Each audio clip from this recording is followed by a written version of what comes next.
আমি আমার শাসক চুজ করব, সেই চুজ করার ক্ষেত্রে আমি কতটা স্বাধীন, সেই জায়গাটা যখন গায়ের জোরে, প্রশাসনের জোরে, টাকার জোরে, ধর্মের জোরে যখন এটাকে পদদলিত করা হয়েছে, তখনই কিন্তু ফ্যাসিবাদের ভ্রূণ সেই জায়গা থেকে তৈরি হয়েছে। যে 121টি যে সুপারিশ অর্থাৎ বিভিন্ন রাজনৈতিক দলের পক্ষ থেকে যেটি আসছে, সেটি কিন্তু কোনো দলেরই বাধা ছিল না, এরকম ঐক্যমত্য ছিল আর কি, যেটি আশরাফ কায়সারও বলছিলেন যে একটা মোটা দাগে হয়তো একটা ঐক্যমত্যের জায়গা তৈরিও হয়েছে, কিন্তু সেই জায়গায় কোনো সেটির কাজকে আসলে একদম সবাই একমত হওয়ার পরে প্রসেসিংটা কীরকম হবে, বা অনেক ক্ষেত্রেই বলা হয় যেগুলো আসলে খুব তাড়াতাড়ি করা যেত যদি আমরা ফেব্রুয়ারিকে নির্বাচন টার্গেট করি, অগ্রগতির জায়গাটা আপনি কেমন দেখেন?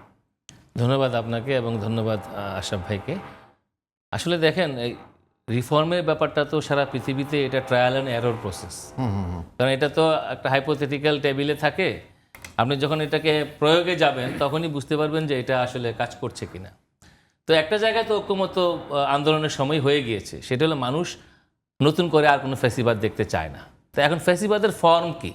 আজকের দুনিয়ায় ফ্যাসিবাদের কিন্তু নানান ফর্ম আছে। আপনার পরিবারতন্ত্র, আপনার ধর্মীয় ফ্যাসিবাদ, আবার হোয়াইট সুপ্রিমেসি, সাদাদের আধিপত্য, হ্যাঁ, বা বিশেষ ধরনের কাল্টকে সামনে রাখা, এরকম অনেক ধরনের ফর্ম আমরা দেখতে পাই। তো আমাদের দেশে আমরা কি চেহারাটা দেখেছি ফ্যাসিবাদের?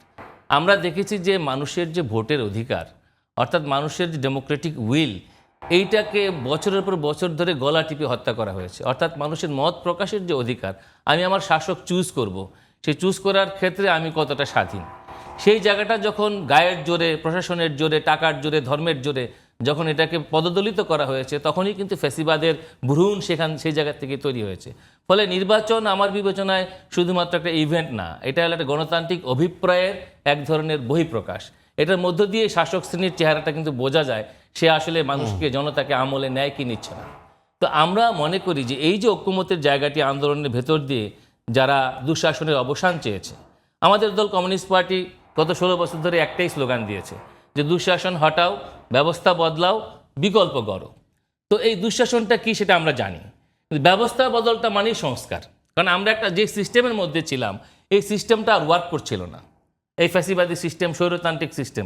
সেটাকে যখন আমরা রিফর্মের জায়গায় যাব, তখন আমাদের এই জিনিসটা বিবেচনায় রাখতে হবে যে অভ্যুত্থানে যারা অংশীজন ছিলেন সকলেই একই ফিলোসফির মানুষ ছিলেন না, প্রত্যেকের ভিন্ন ভিন্ন ফিলোসফি নিয়েই একটা ন্যূনতম ঐক্যের জায়গায় সবাই কিন্তু আন্দোলনে সামিল হয়েছিলেন। ফলে আন্দোলনের বিজয়ের পরে, অর্থাৎ স্বৈরাচারের পলায়নের পরে যখন রোডম্যাপ নির্মাণের প্রশ্নটি আসলো, যখন ব্যবস্থা বদলের জায়গাটি আসলো, কেউ বললেন আমরা এরকম ব্যবস্থা চাই, কেউ বললেন আমরা ব্যবস্থা বদল চাই, তবে আমরা এইভাবে চাই।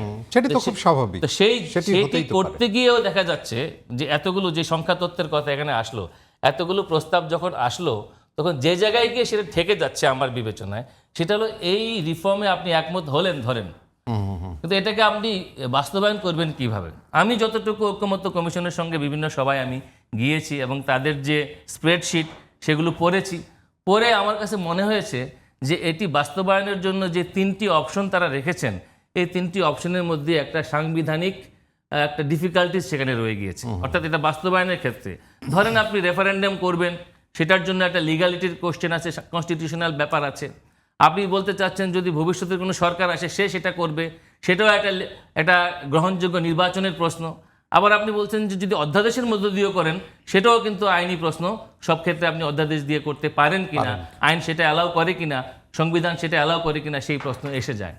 ফলে দেখা যাচ্ছে যে এই যে প্রতিবন্ধকতার জায়গা সংস্কার বাস্তবায়নের ক্ষেত্রে, সেটিকে অমীমাংসিত রেখে কিন্তু সংস্কার এগোতে পারে না, অগ্রগতির জায়গাটা কিন্তু আটকে যাচ্ছে সেখানে।